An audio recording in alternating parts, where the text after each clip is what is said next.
how to turn on or turn off grid lines in camera on the Samsung Galaxy S24 series. So we've got grid lines here. First, tap on the home button to go back to the home screen. From the home screen, open up the camera app. Then tap on the settings icon at the top corner. Next, we then scroll down, and in here, scroll down to the general section and tap on grid lines. Tap on the toggle button to switch it on or turn it off. After that, tap on the back key to go back to your camera. Now you can see I have vertical and horizontal grid line. It is divided into 9 boxes.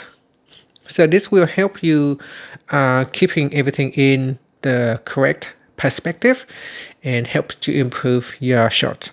After that, tap on the home button to go back to the home screen. Thank you for watching this video. Please like and subscribe to my channel for more videos.